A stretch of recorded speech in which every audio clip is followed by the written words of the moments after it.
নমস্কার বন্ধুরা, আমি প্রেমা। চলে এসেছি গপ্পঝুলির আরেকটা এপিসোড নিয়ে, অর্থাৎ আরও একটা নতুন গল্প নিয়ে। আজকের গল্প সাহিত্যিক জগদীশ গুপ্তের লেখা ছোট গল্প হার। জগদীশ গুপ্ত জগদীশচন্দ্র সেনগুপ্ত একজন বাঙালি ঔপন্যাসিক এবং ছোট গল্পকার। তিনি মূলত কথা সাহিত্যিক হলেও সাহিত্যিক জীবনের শুরুতে কবিতা লিখেছেন ও একটি কবিতা সংকলন প্রকাশ করেছেন। কবি হিসেবে তিনি প্রথমবার আত্মপ্রকাশ করলেও ছোট গল্পকার রূপে বাংলা সাহিত্যে স্থায়ী আসন লাভ করেন। বিজলি, কালিকলম, কল্লোল প্রভৃতি সেকালের নতুন ধরনের সকল পত্রিকাতেই গল্প প্রকাশ করেছেন। গল্প ও উপন্যাসের ক্ষেত্রে প্রকাশভঙ্গির স্বাতন্ত্র্যের জন্য সাহিত্যিক মহলে বিশিষ্ট স্থান পেয়েছিলেন। ছোট গল্পের বিশিষ্ট শিল্পী ছিলেন জগদীশ গুপ্ত। গভীর জীবনবোধ, সুঠাম কাহিনী বিন্যাস ও চরিত্র চিত্রণের নৈপুণ্যে তার ছোট গল্প সমৃদ্ধ হয়েছে। মনোবৈকল্য ও মনোবিশ্লেষণ এবং দুঃখময়তার নিপুণ বর্ণনায় তার শিল্পকর্ম এক অসাধারণ সৃষ্টি হিসেবে বিবেচিত হয়েছে। সামাজিক অন্যায় অবিচারের চেয়ে অদৃষ্ট লিপি দুঃখময়তার কারণ বলে তার গল্পে বিশ্লেষিত। গল্পগ্রন্থ বিনোদিনী, রূপের বাহিরে, শ্রীমতী, উদয় লেখা, শশাঙ্ক কবিরাজের স্ত্রী, মেঘাবৃত অশনি, স্বনির্বাচিত গল্প ইত্যাদি। উপন্যাস অসাধু সিদ্ধার্থ, লঘুগুরু, দুলালের দোলা, নিষেধের পটভূমিকায়, কলঙ্কিত তীর্থ, রোমন্থন ইত্যাদি। আজকের গল্প তাই এই মহান ব্যক্তিত্বের প্রতি শ্রদ্ধার্ঘ্য নিবেদনের মাধ্যমেই। গল্প শুরুর আগে একটু বলে নিই, যারা যারা ইতিমধ্যেই চ্যানেলের সাথে যুক্ত হয়েছেন তাদের সকলকে অনেক ধন্যবাদ। যাদের আমার গল্প পাঠ এবং গল্প নির্বাচন ভালো লাগছে, যারা নতুন, তাদেরকে বলবো চ্যানেলটিকে অবশ্যই সাবস্ক্রাইব করে দিতে। অনুরোধ করব গল্প ভালো লাগলে লাইক, শেয়ার, কমেন্ট করে আপনাদের মতামত আমার অবধি পৌঁছানোর জন্যে। তাহলে শুরু করা যাক আজকের গল্প হার।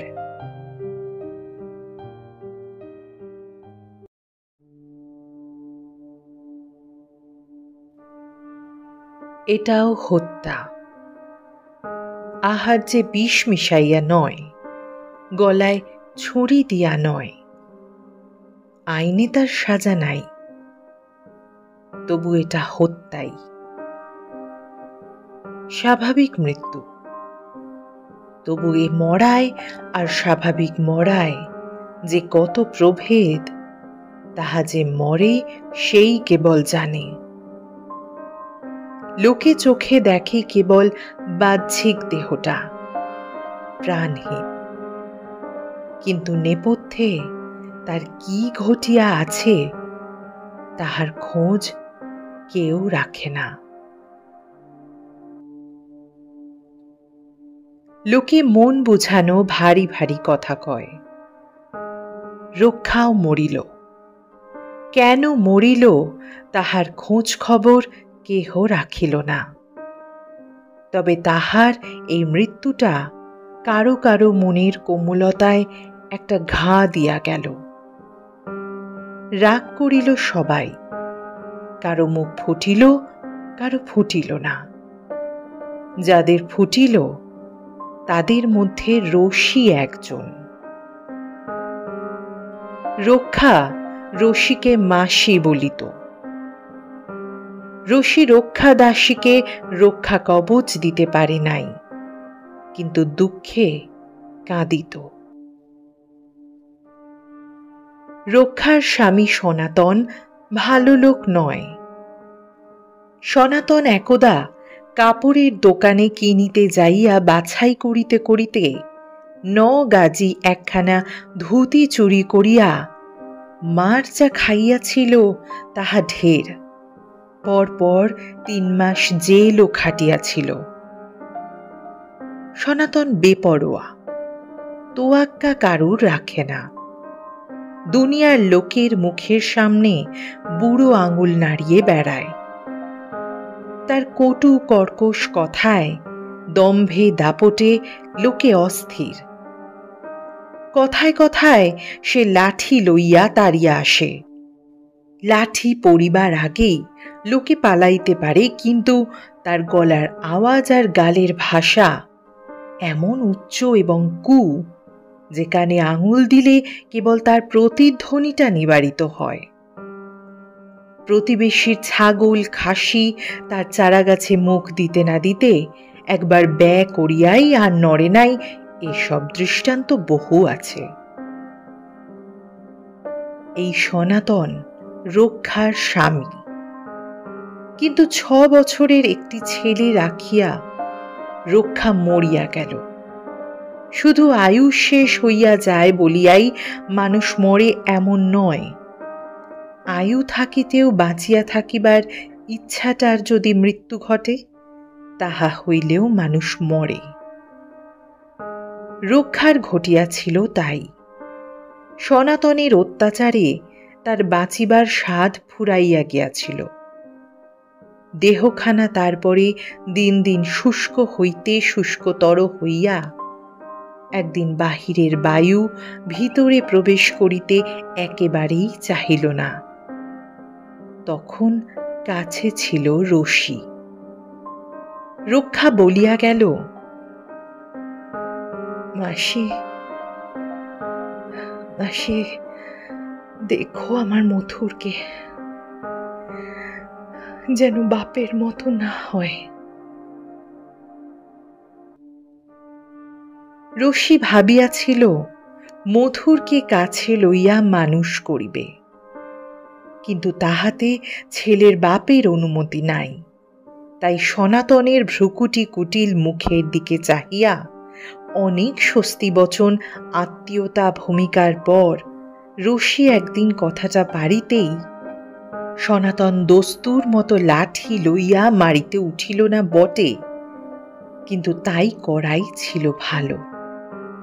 সনাতন রশির সম্মুখেই তাহার স্বার্থ, ভূত, ভবিষ্যৎ, বর্তমান উদ্দেশ্য প্রভৃতি বিষয়ে এমন সব অন্যায় কথা বলিয়া গেল, যার ওজন লাঠির চেয়ে ঢের বেশি। শেষে বলিল, মাগি ডাইনি। মাগি শব্দটা গাল, ডাইনি শব্দটাও গাল, উপরন্তু নারীর মাতৃ হৃদয়কে অপমান। কিন্তু রশি কাঁদিল না। তার বুকের ভিতর যেন আগুন ধরিয়া গেল। কথাটা শুনিতে ভালো নয়, কিন্তু কেন যেন রটিয়া গেছে রশি মন্ত্রতন্ত্র গুণ জ্ঞান জানে। লোকের সে মন্দ করিতে পারে, তাহাকে ঘাটানো দুঃসাহসের কাজ, বিপদসংকুল তো বটেই। কথাটা যে বিশ্বাস করে না, সেও রশিকে পারতপক্ষে এড়াইয়াই চলে। যে বিশ্বাস করে, সে ভূত প্রেত যক্ষ রক্ষ দৈত্য দানব পিশাচ সর্প বৃশ্চিক প্রভৃতি জ্ঞাত অজ্ঞাত অনেক বিভীষিকা রশির সঙ্গে জড়াইয়া তাহাকে এমন ভয়ের চক্ষে দেখে যে ভগবানকে তাহার বিরুদ্ধে অক্ষম নাচার বলিয়া মনে হয়। মাত্র একটি শিকড়ের ছোঁয়া দিয়া রশি যে কোনো মানুষকে যে কোনো জন্তুতে পরিণত করিতে পারে। ইচ্ছা করিলেই 3.5 হাত লম্বা রশি হাত বাড়াইয়া তালগাছের মাথা ছুঁইতে পারে, কবর খুঁড়িয়া মরার মাংস সে চিবাইয়া খায়। অসংখ্য মরার মাথা তার ঘরের মেঝে পোতা আছে, ইত্যাদি। 3টি বিল্লপত্র, 3টি কড়ি, একটুখানি সিঁদুর আর 3টি শিকড়, এই সামান্য কয়টি বস্তুর রশি যাহা ঘটাইতে পারে বলিয়া খ্যাত, তাহা অসামান্য। একসঙ্গে দেশের ঘর জ্বলিয়া উঠিতে পারে। ক্ষেতের যাবতীয় পাকা ধানের ভিতরকার শ্বাস অদৃশ্য হইয়া যাইতে পারে। মানুষের পা হইতে মাথা পর্যন্ত অসহ্য চুলকানিতে ভরিয়া উঠিতে পারে। ওলা দেবী কি মা শীতলা তো যখন তখন দেখা দিতে পারেন। তার শান্তি সস্তয়ন নাই। শাস্ত্রের সজীব মন্ত্র একেবারে নিরুপায়, ব্রাহ্মণের ব্রহ্মবাক্য একেবারে নিষ্ফল। রক্ষাকালীও সরিয়া দাঁড়ান। ইহাদের উপর যদি পুং শকুনের বিষ্ঠা আর স্ত্রী ভেকের লালা পাওয়া যায় তবে তো। কাজেই রসিকে সনাতন অপমান করিয়াছে শুনিয়া গ্রামের লোক কাঁপিয়া উঠিল। না জানি কি ঘটে। সনাতন অপ্রিয় ছিল, এখন লোকের চক্ষুশূল হইয়া উঠিল। গ্রামের সকলেরই চালা ঘর, সকলেরই ছেলে পিলের ঘর। বাগে পাইতো সনাতনের তলপেটে সরকি ফুরিয়া দেয় এমনি লোকের মনের বাতিক। যাই হোক, আরামের কথাই যে উৎকণ্ঠা কণ্ঠের কাঁটার মতো অসহ্য হইলেও দিন 15 পার হইয়া গেল, কিন্তু আপামর কাহারও অমঙ্গল ঘটিল না, একটি ছাড়া। সেটাও রশির মন্ত্র বলে কি মানুষের আহাম্মকিতে, তাহাও বিবেচনার বিষয়। দাশুর পুত্রবধূ মানি লোক ভালো, কেবল ভয় কাতুরে। ভয় পাইলে তার জ্ঞান থাকে না। মানি একদিন পুকুর ঘাটে যাইয়াই দরবর করিয়া ছুটিয়া আসিয়া দরাম করিয়া উঠানে অজ্ঞান হইয়া গেল। দাশু তার মুখের ভিতর আঙুল দিয়া দেখিল দাঁত লাগিয়া গেছে। কেহ বলিল হাঁচাও নাকের ভিতর কাঠি দিয়ে, কেহ বলিল কোকে সুরসুরি দাও।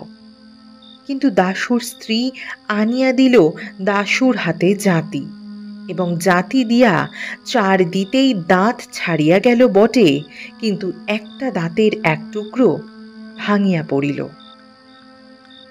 মির্গি না হিস্তিরি তা কিছু নয়। মূর্ছা ভাঙিয়া মানি বলিল, ও মাগো, বাঁশের ঝাড়ে কি পা ঝুলিয়ে বসে রয়েছে। বাবা গো, সাদা পাড়া, জল দাও, জল খাবো বলিয়া মানি কাঁপিতে লাগিল, এবং জ্বর আসিতে বিলম্ব হইল না। কিন্তু দেখা গেল বাঁশের ঝাড়ে পা ঝুলাইয়া কেহ বসিয়া নাই। ছেলেদের একখানা ঘুড়ি সুতা ছিঁড়িয়া আসিয়া বাঁশের ঝাড়ে লটকিয়া আছে। সাদা কাগজের ঘুড়িখানা, ঠিক মানুষের মতো না দেখাক, আধারি জ্যোৎস্নায় ভুল হওয়া আশ্চর্য নয়। মানির ওই দাঁত ভাঙা ছাড়া আরও একটি অনিষ্ট হইল। সে 5 মাস গর্ভবতী ছিল। ভয় পাওয়ার 2 দিন পরেই গর্ভ নষ্ট হইয়া গেল। রশির সঙ্গে এই ঘটনার সংস্রব এইখানে যে, ঘটনার ঠিক পূর্বদিনে রশি মানিকে প্রশ্ন করিয়া জানিতে চাহিয়াছিল, যাহা পরস্পর শোনা যাইতেছে তাহা যথার্থ কিনা, এবং যথার্থ যদি হয় তাহলে ক মাস। গ্রামের অন্তঃপুরে এবং অন্তঃপুরের বাহিরেও ফিস ফিস চলিতে লাগিল। রশি খেয়েছে ওর ওই পেটের ছেলেটাকে। রশির একান্ত ইচ্ছা মরা মানুষের কথাটা রাখে। অপমান হইয়াও সে নিরস্ত হইতে চাহে নাই। এবার সে মনের ইচ্ছাটা মানুষের মুখে গজিয়া দিল। ইহ জন্মে রশিকে কেহ মা বলিয়া ডাকে নাই, কেহ ডাকিবে এ আশাও নাই। তবু একটি কচি প্রাণ, প্রথমে নির্লিপ্ত, তারপর ধীরে ধীরে বেরিয়া ধরিবে, এ যে বড় লোভের জিনিস। কিন্তু গুজব শুনিয়া সনাতন দ্বিতীয়বার রাগিয়া আগুন হইয়া গেল। গর্ভের সন্তান যে বাহির করিয়া খায়, সেই রাক্ষসী চায় তার ছেলেকে। সে কথা না হয় না ধরা গেল, দুপুরের মাঠে তাহার জন্য জল ভাত বহন করিবে কে, ওই ছেলেটি ছাড়া? মনে মনে অতিশয় কটু হইয়া ওই কথাটাই তোলাপাড়া করিতে করিতে সনাতন পথ দিয়া যাইতেছিল। এমন সময় তার সম্মুখেই পড়িয়া গেল সেই রশি। সনাতন আগে বাহির করিল দাঁত, তারপর বলিল, অটকুড়ি ডাইনি। দুইজনে চোখাচোখি হইয়া দাঁড়াইল। সনাতন বলিতে লাগিল, আমার ছেলের কথা ফের যদি তোর মুখে শুনি বুড়ি, তবে তোর মুখে দেব গোবর গুজে। থু বলিয়া থু থু করিয়া খানিকটা থুতু মাটিতে ফেলিল। রশি নিঃশব্দে চাহিয়া রহিল। তার হাড় পর্যন্ত কাঁপিতে লাগিল। সনাতন তার মুখের সামনে একজোড়া বুড়ো আঙুল নাড়িয়ে নাড়িয়ে বলিতে লাগিল, তোকে আমি ভয় করব ভেবেছিস? তোকে আমি পাঁকে পুঁতে না মারি তো আমি। এদিকে রশি, ওদিকে সনাতন, উভয়েই ভয়ঙ্কর। কাজেই কাহাকেও না চটাইয়া যদি সালিশে কাজ হাসিল হয়, তবে সেই উত্তম। আইন সনাতনের অনুকূলে। মা অভাবে জন্মদাতাই ছেলের মালিক। সে যদি ছেলেকে নিজের কাছে রাখিতে চায়, তাহাতে কারও কিছু বলিবার নাই। আবার এদিকে রশি, হাড়ে তেমন জোর নাই, মুখেও দন্ত নাই, কিন্তু মনের জোর বেজায়। সে না করিতে পারে এমন কাজ নাই। সংঘর্ষ এই দুটিতে। সনাতনের দেহে চুলকানিতে ভরিয়া উঠে নাই, বা তার ঘর জ্বলিয়া উঠে নাই, কেবল সে মথুরের বাপ বলিয়া। কিন্তু গ্রামের লোক নির্ভাবনায় কোনো পক্ষ অবলম্বন করিতে না পারিয়া দুর্ভাবনায় আকুল হইয়া উঠিল। দুদিকেই বজায় থাকে ইহারই একটা উপায় চিন্তা করিতে করিতে চট করিয়া চাটুজ্জে মহাশয়ের একটা বুদ্ধি খুলিয়া গেল। বলিলেন, এক কাজ করা যাক। বলিয়া উভয় সংকট উত্তীর্ণ করিয়া দিবার যে মধ্যপথটা তিনি দেখাইয়া দিলেন, তাহা পরিষ্কার চোখে পড়িলেও আপত্তি তুলিলেন নিস্তারণদা। বলিলেন, সেটা হতে পারে বটে, কথাটা অনেক আগেই আমাদের মনে পড়া উচিত ছিল, কিন্তু তারপর বোধহয় আরো সহজ একটা পথ আবিষ্কার করিতে না পারিয়া বলিলেন, আচ্ছা, তাই বলে দেখো। তখনই সনাতনকে ডাকা হল। চাটুজ্জে মহাশয় বলিলেন, সনাতন, তোর ছেলেকে তার মাসির কাছে পাঠিয়ে দে। আমার আশীর্বাদে সেখানে সে থাকবে ভালো। শুনিয়া সনাতন বুড়ো আঙুল নয়, মাথা নাড়িতে লাগিল। বলিল, তা হয় না ঠাকুর। কেন হয় না? তারা বড় গরিব, তাছাড়া ছেলেকে দিয়ে আমার কাজ আছে, বলিয়া সনাতন চলিয়া গেল। ব্রাহ্মণের আশীর্বাদে সুস্থ দেহে শ্রী বৃদ্ধি হইবে, এই কথাটা ভালো করিয়া কানে তুলিল না প্রথম এই সনাতন, এবং ব্রাহ্মণের আদেশ অবহেলিত হইল গ্রামে এই প্রথম।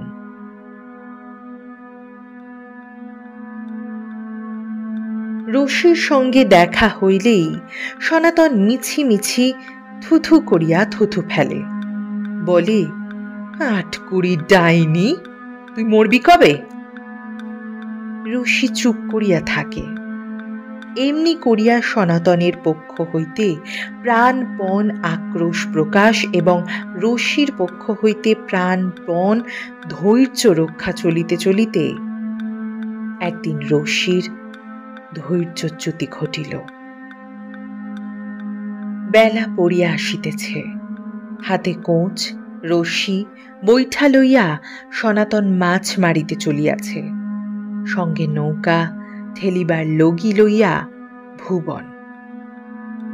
পথে রশির সঙ্গে তাহাদের দেখা হইল। বুড়ি তুরতুর করিয়া চলিয়াছে। সনাতনের গলার শব্দে মুখ তুলিয়া চাহিয়া আজ সেই পিচ করিয়া খানিকটা থুতু মাটিতে ফেলিল। এমন অপমান আর নাই। সনাতন এক নিমেষেই খুন চাপিয়া হাতের বৈঠা মাটিতে ফেলিয়া রশির বুক বরাবর কোঁচ তুলিল। রশি আর্তনাদ করিয়া পিছাইয়া যাইতেই খানিক আগেই বৃষ্টি হইয়া গিয়াছিল। পিছলে পা দিয়া দুবার টাল খাইয়াই সে মাটিতে পড়িল। ভুবন তাহাকে ধরিয়া তুলিল বটে, কিন্তু রশির মূর্তি তখন ক্রুদ্ধ মারজারির মতো ভয়ঙ্কর।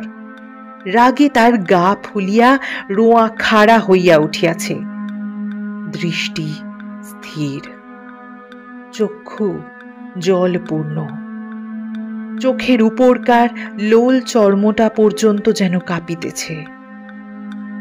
ভুবনের বুক কাঁপিতে লাগিল, কিন্তু সনাতন দাঁত মেলিয়া হাসিতে লাগিল।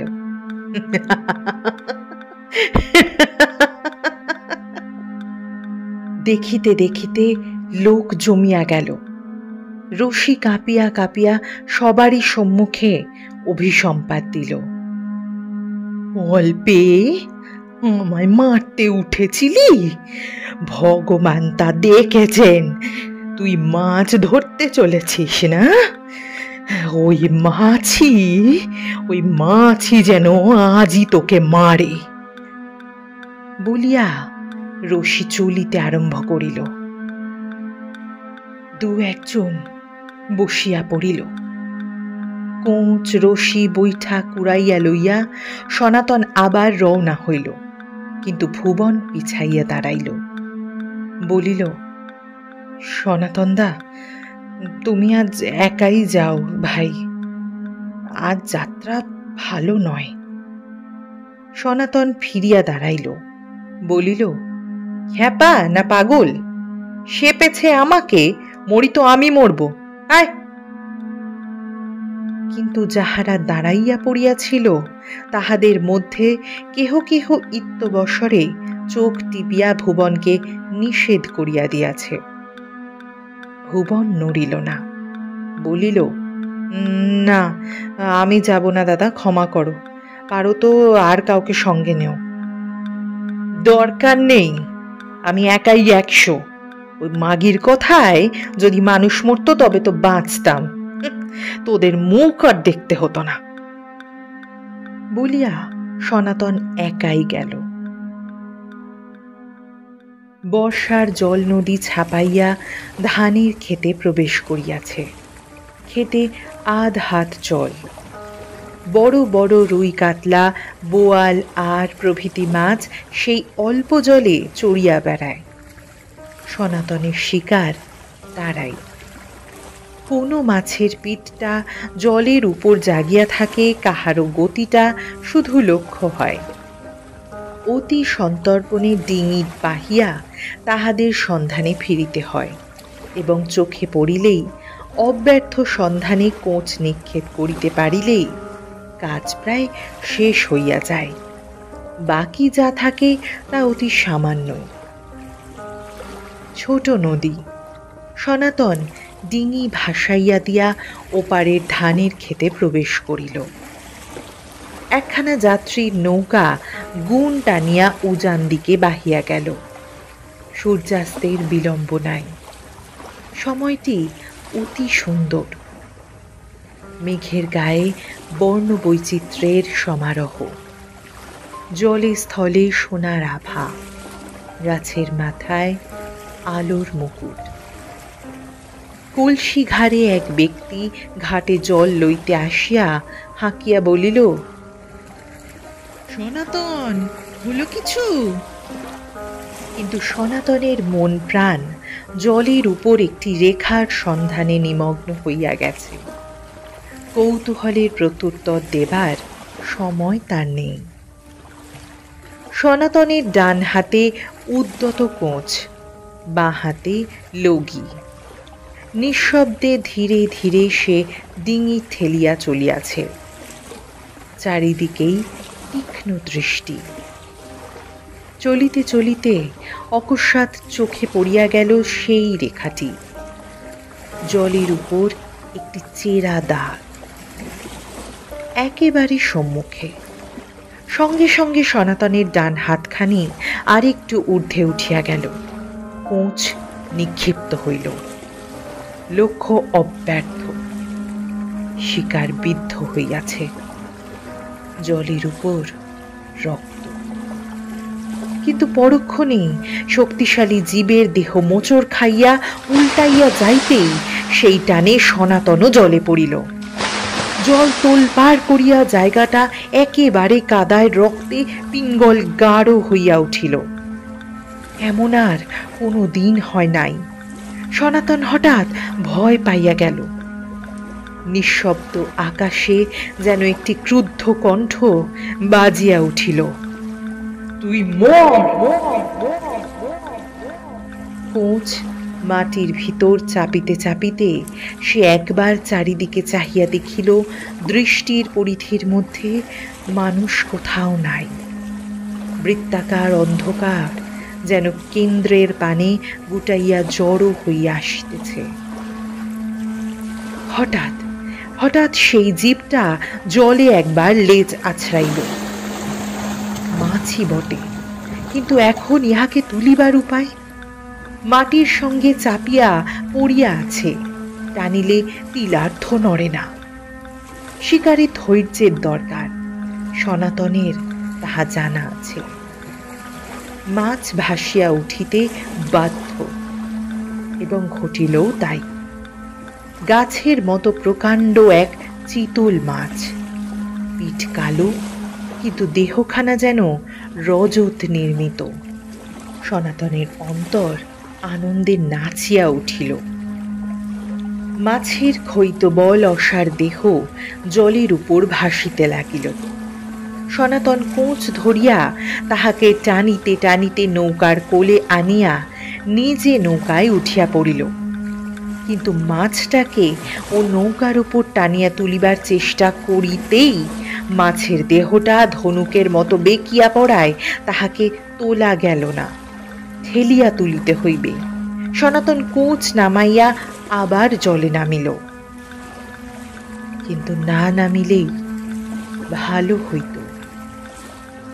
সনাতন দুই হাতে মাছটাকে বেরিয়া ধরিয়া হাত তোলা করিয়া নৌকায় তুলিবার উদ্দেশ্যে ঝুঁকিয়া পড়িতেই মাছটা লাফাইয়া উঠিল।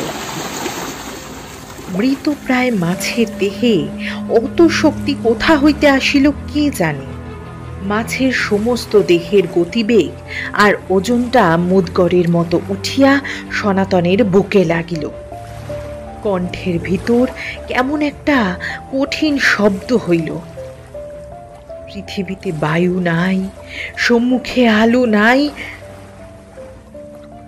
কটি মুহূর্ত চেতনার বাহিরে কাটাইয়া সনাতন যখন জাগিয়া উঠিল, তখনও সে কোচের হাতল চাপিয়া ধরিয়াই দাঁড়াইয়া আছে। বুকের ওপর কয়েকবার সে বাঁ হাতখানা বুলাইয়া লইল। ব্যথাটা যেন নিঃশ্বাসের পথ ছাড়িয়া দিতে চাহিতেছে না। নাকালের এক শেষ করিয়া এবং বহু চেষ্টার পর মাছ নৌকায় উঠিল। সনাতনের মনে হইল, এইবার তোমায় পেয়েছি বাবা। কিন্তু পাই নাই। মাছের শক্তি অত শীঘ্র নিঃশেষ হয় না। কোচের বর্ষিগুলি এ পিঠে বিদ্ধ হইয়া ও পিঠ দিয়া বাহির হইয়া গেছে। তাহাই লইয়া মাছ নৌকার উপর যেন কুস্তি জমাইয়া দিল। মোচড় খাইয়া পুচ্ছ আচ্ছাইয়া সনাতনের কোচের কাঠি 4-5টা মটমট করিয়া ভাঙিয়া দিয়া ডিঙি কাত করিয়া কয়েক ঝলক জল তুলিয়া দিল। সনাতন মনে মনে শপথ করিল, ভবিষ্যতে ধারালো কাটারি একখানা যদি সে না আনে তবে সে। মাছ খাবি খাইতেছে। মৃত্যু দৃশ্যে সনাতনের আনন্দ উপচিয়া পড়িতে লাগিল। সনাতন চিতলের চোয়ালের ভিতর গুণের দড়ি পড়াইয়া তাহাকে ঝুলাইয়া দিয়া ডিঙি ঠেলিয়া বেশি জলে নিল। কিন্তু তার বুকের ব্যথাটা তখনও মরে নাই। ডিঙি ঘাটে যখন পৌঁছিল তখন মাছের মৃত্যু ঘটিয়া গেছে। গ্রাম ভাঙিয়া লোক আসিল মাছ দেখিতে। অত বড় মাছ এ তল্লাটে আর দেখা যায় নাই। ৫-৭ জনে হেউ হেউ করিয়া সেই অদ্বিতীয় মাছ টুকরা টুকরা করিয়া কাটিল এবং গ্রামময় বিতরণ করিবার পরও অবশিষ্ট যাহা সনাতনের জন্য রহিল তাহাও বিস্তর। রশির অভিসম্পাত যে কেমন করিয়া ফলিতে ফলিতে সনাতন রক্ষা পাইয়াছে সেই লোম হর্ষণ কাণ্ডটি সনাতনের মুখে অবগত হইয়া মাছের ভাগ হাতে করিয়া অনেকেই কাঁপিয়া উঠিল। কিন্তু কাঁপুনিটা কম, বক্রোক্তি পরিহাস এবং হাসাহাসি যাহা হইল তাহাই প্রচুর। সকলেরই একমত দেখা গেল, রশির তন্ত্রমন্ত্র সব ফক্কা। গ্রামের লোকগুলি ভয় পাইয়া এতদিন চূড়ান্ত আক্কেলহীনতার পরিচয় দিয়াছে। এখন হইতে কিন্তু এই পর্যন্ত আসিয়াই থামিয়া গেল। রশির মন্ত্রতন্ত্র পদদলিত করিয়া চলিব এটা প্রকাশ্য সভায় দাঁড়াইয়া ব্যক্তিগতভাবে প্রচার করা এতদিনের অনভ্যাসে যে কাহারও পক্ষেই বড় দুরূহ হইয়া উঠিয়াছে। মাছ রান্না হইল, সেই মাছের ঝোল আর ভাত। মথুরের আনন্দ দেখে কে, সে নাচিয়া বেড়াইতে লাগিল। সনাতন মথুরকে লইয়া খাইতে বসিল। সম্মুখে থালায় ভাত, মালসায় 1 মালসা মাছ আর ঝোল। চিতল মাছের লম্বা লম্বা পেটির ডগা মালসার কাঁধ ছাড়াইয়া উঠিয়াছে। মথুরের খুব পুলক, এমন ভোজ তার জীবনে এই প্রথম। সনাতনেরও খুব ফুর্তি, দুজনে হাসিয়া হাসিয়া খাইয়া চলিয়াছে মাছ আর ভাত। কঞ্চির মতো বড় বড় পেটির কাঁটা পাতের গোড়ায় স্তূপীকৃত হইয়া উঠিল। সনাতন বলিল, মাছের কাঁটা বেছে খাস, গলায় বাঁধবে। মথুর বলিল, তাই খাচ্ছি বাবা। বাপের গাল ভরা আদর মথুরের এই প্রথম পাওয়া। মথুর কলকণ্ঠে বলিয়া চলিল, এমন মাছ কোনোদিন খাই নাই বাবা, বড় ভালো লাগছে। সব মাছ দিয়ে দিলে কেন? আমরা রেখে রেখে 1 মাস 2 মাস ধরে খেতাম। আবার যেদিন মারবে সেদিন যেন কাউকে দিও না, মেরে খেলেই পারে। মথুরের হঠাৎ হাসির কারণ এই, 1 গ্রাস ভাত গিলিয়াই সনাতন 2 হাত দিয়া নিজেরই গলা চাপিয়া ধরিয়াছে।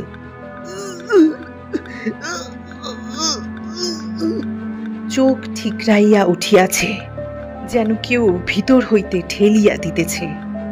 বাপের চেহারা দেখিয়া মথুর খুব হাসিতে লাগিল।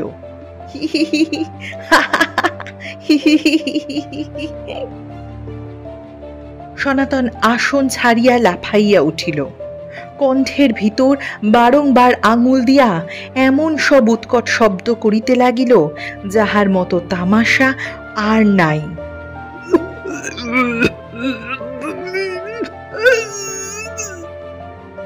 মুখ লাল আর স্ফীত হইয়া আকারে যেন গোল হইয়া উঠিল। সনাতন আর স্থির হইতে পারে না, বসিয়া পড়িল। গলা দিয়া 1 ঝলক রক্ত আর একটা যন্ত্রণার অব্যক্ত নিনাদ বাহির হইল।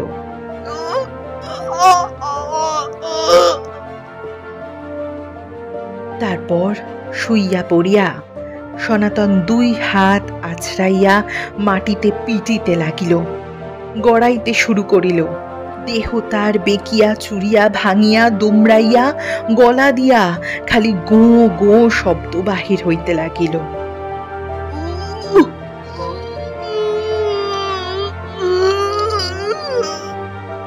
মথুর এতক্ষণে ভয় পাইয়া হাসি থামাইয়াছে, কাছে যাইতে সাহস হইল না। দূরে দাঁড়াইয়া বলিতে লাগিল, বাবা, বাবা, থামো, থামো। কিন্তু তার বাবা তখন পরের হাতে, নিজে থামিবার উপায় নাই। মধুর ছুটিয়া বাহির হইল, উঠানে দাঁড়াইয়া প্রাণপণে চিৎকার করিতে লাগিল, বেহারি কাকা, বেহারি কাকা। যাই বলিয়া সাড়া দিয়া কিছু বিলম্বে যখন বেহারি আসিয়া হাজির হইল, তখন সনাতনের দেহের আক্ষেপ শান্ত হইয়া গেছে। দেখিতে দেখিতে লোক জমিয়া গেল। ডাক্তার আসিলেন, বলিলেন, অ্যাসফিক্সিয়া, মাছের শিরদাঁড়ার হাড় বায়ু প্রবেশের পথ রুদ্ধ করিয়া মধ্যপথে আটকাইয়া আছে। রশিও আসিয়াছিল, অন্ধকারে দাঁড়াইয়াছিল। লুকাইয়া আস্তে আস্তে সে বাহির হইয়া গেল।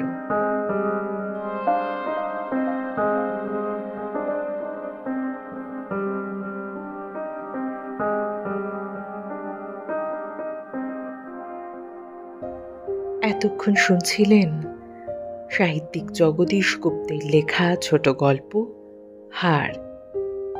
আজকের গল্প পাঠ এবং গল্প নির্বাচন আপনাদের কেমন লেগেছে অবশ্যই কমেন্ট করে জানাবেন।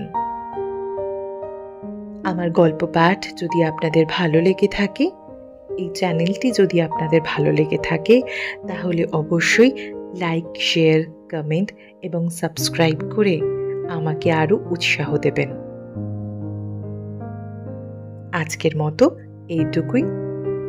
আবার তাড়াতাড়ি আসবো আরেকটা গল্প নিয়ে। ততদিন সঙ্গে থাকুন গপ্পঝুলির, শুনতে থাকুন গপ্পঝুলি।